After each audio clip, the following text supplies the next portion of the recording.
లులు మాల్లో ఈవెంట్ అనేది జరుగుతుంది. సో అక్కడికి వెళ్తున్నాము. ఇప్పుడు టైం వచ్చేసరికి 4 అవుతుంది. లాస్ట్ డే అనమాట. ఫుల్ రష్గా ఒకటి ఉంటుంది. మనకి ఎంత తొందరగా వెళ్ళి ఎంత తొందరగా రిటర్న్ అయిపోతాము. చాలా బాగుంటుంది. సోల్జర్స్ అనేది ఫైట్ చేసినప్పుడు వాళ్ళు యూజ్ చేసిన వెపన్స్ కూడా అక్కడే ఉన్నాయి. సో మనం వెళ్ళి చూద్దాం.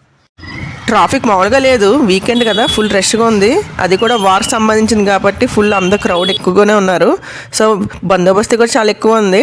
నాకు తెలిసి వీళ్ళందరూ ఇందులోనే వచ్చి ఉంటారు. పెద్ద పెద్ద వ్యాన్లు, సెక్యూరిటీ అయితే ఫుల్గా ఉంది. మన్ని అండ్ 25 years కంప్లీట్ చేసుకున్నారు. ఆ వార్లో చనిపోయిన సోల్జర్స్ వాళ్ళ గురించి ఇన్ఫర్మేషన్, ఎక్కడెక్కడ ఏ వార్ జరిగింది, క్రౌడ్ అయితే ఫుల్గా ఉంది. తర్వాత చూసుకుని వెళ్ళాలి. ఇది వచ్చరికి, ఈ వెపన్ వచ్చరికి ఇండియాలోనే తయారు చేశారు. అమ్మాయి అయితే చాలా ఇష్టపడింది. ఇవి రియల్ గన్సేనంట, వార్లో యూజ్ చేసి, కానీ బుల్లెట్స్ అయితే ఉండవులేండి. దాని ఇన్ఫర్మేషన్ అంతా తెలుసుకుంది. ఈ ఈవెంట్ 3 days జరిగింది. ఈ గన్ చాలా వెయిట్ ఉంది. మా అమ్మాయి కూడా మొయ్యలేకపోతుంది. మరికొన్ని వీడియోస్ కోసం సబ్స్క్రైబ్.